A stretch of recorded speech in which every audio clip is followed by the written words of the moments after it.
Dad, perfect events. I buried my wife 6 months ago. Yesterday I saw her alive at Home Depot. My name is Howard Mitchell. I'm 58, and let me tell you something. After 26 years of marriage, you think you know a person. You think you've seen everything they're capable of. You're wrong. I was standing in aisle 12, looking at wood screws for the deck repair I'd been putting off since Dorothy died. The insurance money had finally come through, and I figured keeping busy with home projects might help with the grief. That's when I heard it, her laugh. Not similar to hers. Not someone who sounded like her. Her exact laugh, the one that used to echo through our kitchen when she watched her morning shows. My hand froze on the screw box. I turned around slow, my heart already hammering like it knew something my brain couldn't accept yet. And there she was, 3 aisles over in the paint section, holding color samples up to the light. Same brown hair with the gray she always complained about. Same way of tilting her head when she concentrated. Same Dorothy I'd supposedly watched them lower into the ground. I dropped the screws. They scattered across the concrete floor like buckshot, and a couple people looked over, but I couldn't move. Dorothy, my dead wife, was comparing paint colors like she was planning to redecorate heaven. I walked over there on legs that felt like they weren't mine. "Dorothy," I said, just her name. Nothing else would come out. She turned, and for a second, maybe half a second, I saw recognition flash across her face. Then it was gone, replaced by this confused, almost scared expression. "I'm sorry," she said, backing up a step. "I think you have me confused with someone else. Someone else. Like I hadn't been married to her for 26 years. Like I hadn't held her hand through 2 miscarriages and celebrated when Clifford was finally born. Like I hadn't kissed that same mouth goodbye every morning for over 2 decades. No," I said, stepping closer. "Dorothy Mitchell, you're my wife. I'm Howard." She shook her head, clutching those paint samples like they were going to protect her. "My name is Diana Brooks. I don't know you, but here's the thing. Liars always give you too much information. If I was really a stranger bothering some random woman, she would have just said you're mistaken and walked away. Instead, she gave me a whole new name, like she'd been practicing it. I pulled out my phone and showed her our last anniversary photo. Us at Romano's Italian, her wearing that blue dress she said made her feel pretty. "Look at this," I said. "Tell me that's not you." She glanced at the screen, and I saw it again, that flash of recognition before she shut it down. "That woman looks a bit like me, but it's not. I'm sorry you lost your wife, but I'm not her." Then she walked away, just turned around and headed for the checkout, like this conversation never happened. I should have followed her right then. Should have made a scene. But I was 58 years old, standing in Home Depot, wondering if I was losing my mind, so I let her go. I bought my screws and drove home to the empty house that was supposed to be my sanctuary. That night, I sat at the kitchen table with a beer and thought about everything. The closed casket funeral, because the accident was too severe. How Clifford insisted I shouldn't see the body, the way the life insurance company processed the claim so quickly. Details I'd been too grief-stricken to question at the time. You know what's funny about being an engineer? You're trained to look for patterns, to spot when something doesn't add up. But when you're drowning in grief, that logical part of your brain shuts down. You accept what people tell you because questioning it would mean admitting that maybe, just maybe, the people closest to you are lying to your face. The next morning, I called in sick to work for the first time in 3 years. I drove back to Home Depot and waited. Call it engineer's logic. People are creatures of habit. If Dorothy was local, she'd likely shop the same places, same times. I parked where I could see the entrance and waited. 3 hours. That's how long it took before she showed up again, this time with a shopping cart and a purpose. She walked right past my truck without looking, focused on whatever project she had planned for the day. This time, I didn't approach her. I followed. She drove a white Honda Civic I'd never seen before, license plate I memorized without thinking about it.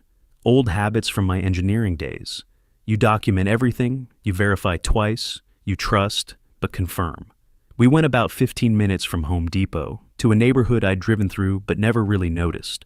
Small ranch homes, the kind young families buy as starter homes or retirees downsize into. She pulled into the driveway of a pale yellow house with a neat front yard and flower boxes that looked like someone actually cared about them. Not fancy but maintained. The kind of place Dorothy always Said she wanted when we were first married, before I started making enough money for the bigger house we ended up in. And that's when my world completely fell apart. A man came out to help her with whatever she'd bought. Mid-40s, dark hair, wearing work clothes with grease stains that told me he worked with his hands. He kissed her cheek, not like a friend, like a husband. The casual intimacy of people who'd been together long enough to stop thinking about it. Then a little girl, maybe 8 years old, ran out yelling, "Grandma Diana!" and wrapped her arms around Dorothy's legs like she'd been waiting all day for this moment. Grandma Diana. My supposedly dead wife was playing grandma to some other man's grandchild. I sat in my truck for 2 hours watching them, watching Dorothy, or Diana, or whoever she was calling herself now, hang her coat in a front hall that wasn't ours, watching her move around through the windows of a kitchen that wasn't the one I'd remodeled for her 3 years ago, watching her live a life that didn't include me, had never included me, like I was some stranger she'd met once at a bus stop. The man, I found out later his name was Ray Garrison, owned a small auto repair shop about 10 minutes away, had a granddaughter from his daughter's previous marriage, and the little girl spent weekends with him, with Dorothy playing house in a life I'd never known existed. When I finally drove home, one question kept hammering in my head like a nail gun, on repeat. If Dorothy was alive, who the hell did I bury? That night, I did something I hadn't done in months. I went through Dorothy's things, not the clothes I'd donated or the jewelry I'd put in the safety deposit box for someday giving to Clifford's future wife. I went through her desk, her filing cabinet, the box of papers she'd kept in the bedroom closet that she said was just old bills and tax stuff.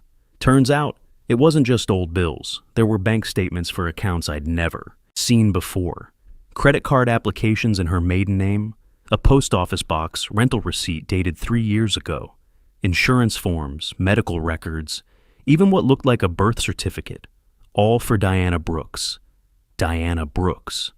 The woman she'd become to escape being Dorothy Mitchell. I spread everything out on the dining room table, like evidence in a case I was trying to solve, because that's what this was, a case. My wife hadn't just died and come back to life.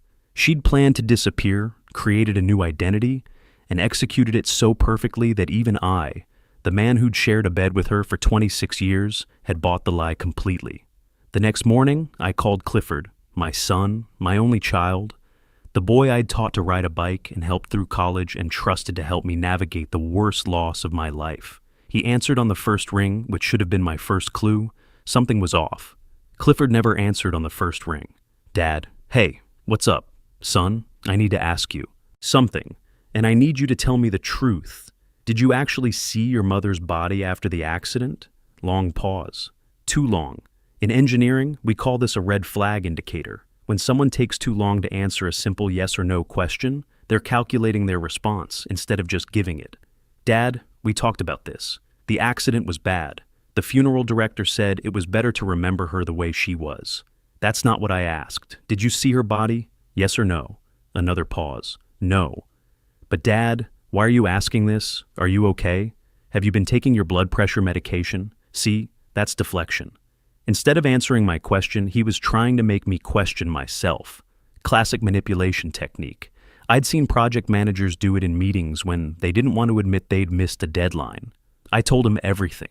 The Home Depot encounter, following her home, the man and the little girl calling her Grandma Diana, the papers I'd found, the fake identity, the secret bank accounts. I laid it all out like an engineer presenting data to a review board. I expected shock, disbelief, maybe concern for my mental health. Instead, I got silence. Dead silence that stretched on so long, I checked to make sure the call hadn't dropped. "Clifford? Dad?" His voice cracked like he was 16 again, caught sneaking out past curfew. "I'm so sorry." Those 4 words told me everything I needed to know. My 32-year-old son, the boy I'd taught to throw a curveball and helped with his first job application, had been lying to my face for 6 months while I grieved a woman who was out there playing grandmother to someone else's family.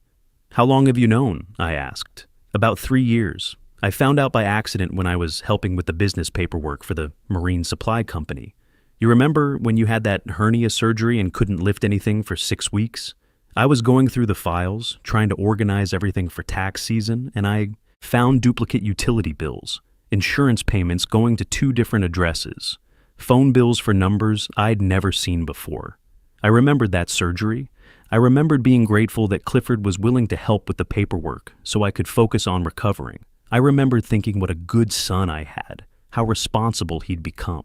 When I confronted her about it, she broke down crying, he continued, said she'd made mistakes, got in too deep with this other guy, but she was trying to figure out how to get out of it without destroying the family. She begged me not to tell you, said it would kill you, said it would destroy everything you'd worked for, everything I'd worked for, like the 26 years I'd spent working overtime to give them both a good life was some kind of business investment instead of love. The plan was hers, he continued, and I could hear him crying now. She said she wanted out of the marriage, but didn't want to lose half the assets in a divorce. She said you'd fight her for everything, that you'd use your connections in the construction industry to make sure she got nothing. She was scared, Dad. She said it would be easier for everyone if you just thought she was dead. Easier. For everyone except me, apparently. There was this homeless man, Clifford went on. Terminal cancer, no family except a niece in California who hadn't talked to him in 10 years. Mom found him through some volunteer work she was doing at the shelter. She offered him money, a lot of money, to let her use his identity when he died. And she offered the niece money too, to keep quiet about the timing. I felt sick. And you went along with this? I didn't know about that part until after. I swear, Dad. I thought she was just having an affair, that maybe she'd come to her senses and end it. But then she came to me with this plan. She said once the life insurance paid out, everything would pass through me, and I could take care of you. Make sure you had enough to retire. To her. To start her new life. With Ray to her. To start her new life with Ray. She said it wasn't really stealing, because she'd contributed to paying the premiums all those years. She said she deserved something after 26 years of marriage. She deserved something. After 26 years of me working 50-hour weeks so she could stay home and pursue her hobbies. After 26 years of me handling the finances so she wouldn't have to worry about money. After 26 years of me thinking I was building something with someone who was planning my funeral while I slept beside her. I kept some of it, he continued, about $30,000, to maintain appearances, to make sure you were okay financially until you figured things out. I hung up. I sat in that empty house for the rest of the day, looking at the life insurance papers, the bank statements, the fake identity documents spread across my dining room table. Dorothy had been planning this for years, not months, years.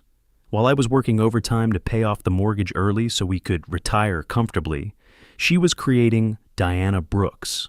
While I was putting extra money into Clifford's college fund and then helping him with his first apartment deposit, she was opening secret bank accounts. The next morning, I did what I should have done from the beginning. I Googled private investigator fraud and found Vernon Cole, former police detective, 25 years on the force, specialized in financial fraud and missing persons cases. His office was in a strip mall between a tax preparation service and a sandwich shop, which somehow made him seem more trustworthy than if he'd been in some fancy downtown building.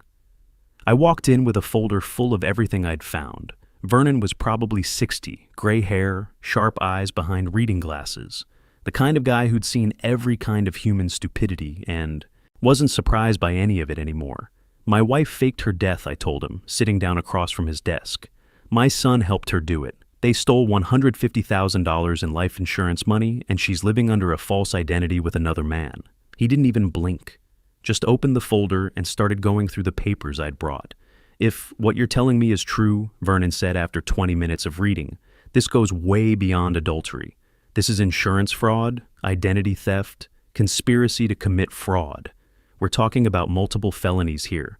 It'll take some time to build a solid case, but if the evidence holds up, your wife and son are looking at serious prison time. I wrote him a check for $5,000. I want proof, not suspicions, not theories. Proof that will hold up in court. What's your goal here? He asked. You want them arrested? You want the money back? You want to expose them publicly? Because how we proceed depends on what kind of outcome you're looking for. I thought about that question for a long time. What did I want? I wanted my wife back, but that woman had never really existed. I wanted my son to be the man I thought I'd raised, but that was apparently a fantasy too. I wanted the last 6 months of my life back. All those nights I'd lain awake wondering what I could have done differently. All those mornings I'd woken up to emptiness thinking it was grief, when it was actually relief that I didn't have to pretend anymore. I want justice, I said finally. I want them to face consequences for what they did, and I want every penny of that money back. Vernon nodded. Then we build a case that'll stand up in court. This is going to take time, and it's going to get ugly. Your wife's going to hire a lawyer who'll claim she was escaping an abusive marriage. Your son's going to say he was trying to protect his mother from a controlling father. They're going to paint you as the villain in this story. Let them, I said. I've got 26 years of neighbors who never saw me raise my voice to her. I've got coworkers who never saw me miss work because of mysterious injuries. I've got bank records showing I put her name on every account, every investment, every asset we built together. If she was so scared of me, why didn't she just leave? Why go through all this elaborate fraud? Vernon smiled for the first time since I'd walked into his office. Now you're thinking like a prosecutor. Give me 2 weeks. While Vernon worked, I did my own investigation. I went back to that yellow house with Ray Garrison 4 more times over the next 10 days. I learned Dorothy's new routine, took photos with a telephoto lens I borrowed from my buddy at work who did wildlife photography on weekends. I documented her living this whole other life, grocery shopping, taking the little girl to school, cooking dinner in a kitchen that looked nothing like the one she'd complained about for the last 5 years of our marriage. I found out Ray owned Garrison's Auto Repair, a small shop that specialized in older cars and trucks. Good reputation in the community, divorced about 8 years ago. Granddaughter named Emma, who spent every other weekend with him. A decent guy, probably, who had no idea he was harboring a fugitive.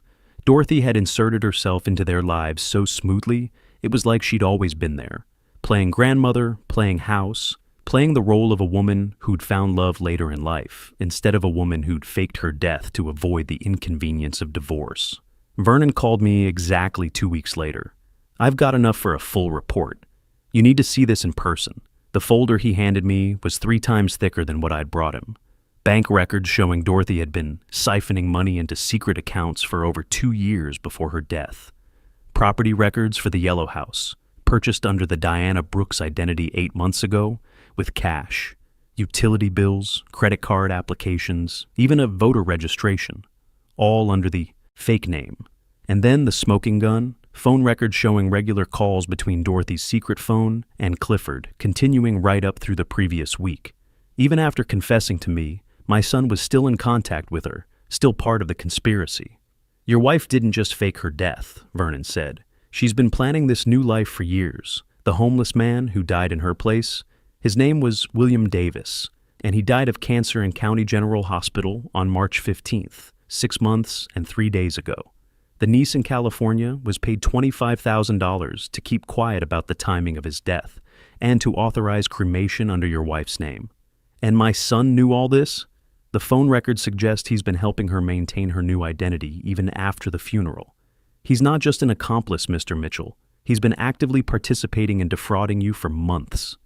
I closed the folder slowly. What are my legal options? Criminal charges for sure, insurance fraud, identity, theft, conspiracy to commit fraud, federal charges too, because she used falsified documents to cross state lines for banking purposes. Your wife and son are looking at 3 to 5 years minimum, probably more if the prosecutor wants to make an example. That night, I called Barbara Stone, a criminal defense attorney who'd handled several high-profile fraud cases in our city.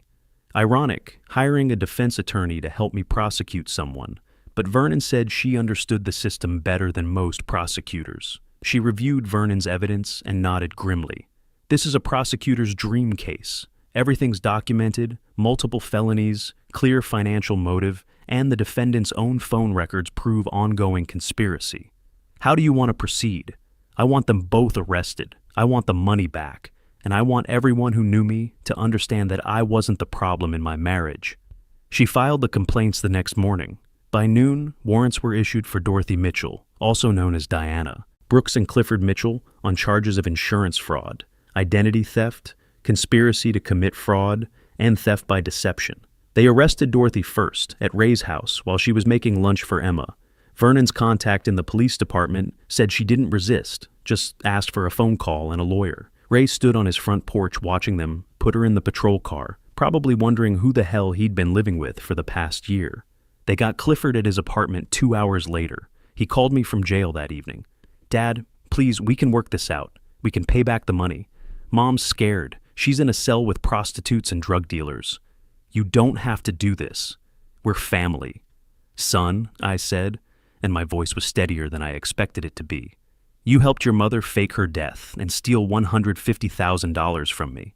Then you looked me in the eye every day for 6 months while I mourned her, while I blamed myself for not being a better husband. There's no working this out. There's only consequences." The trial took 4 months. Dorothy pled not guilty and claimed she was escaping an abusive marriage, exactly like Vernon had predicted. Her lawyer painted me as a controlling husband who monitored her every move and threatened her financially. It didn't work. Too many witnesses testified that I'd never been anything but respectful to Dorothy in public. My coworkers confirmed I'd never missed work due to injuries, never complained about problems at home, never showed any signs of being violent or controlling. Our neighbors said the only fights they had ever heard were about normal married couple stuff, money, schedules, whose turn it was to take out the trash. Clifford took a plea deal halfway through the trial, 18 months in prison, 5 years probation, and full restitution for his portion of the theft. At his sentencing, he finally looked me in the eye. "Dad, I'm sorry. I really thought it would be better this way." I nodded. "I know you did, son. That's the saddest part of all this. Dorothy got 3 years. The judge said her crime was particularly heinous because she'd exploited her husband's grief and love for financial gain. She never looked at me during the sentencing, just stared straight ahead, like I wasn't there, which I guess is how she'd been seeing me for years anyway. The insurance company recovered most of their payout, and I got back about $130,000 of what was stolen.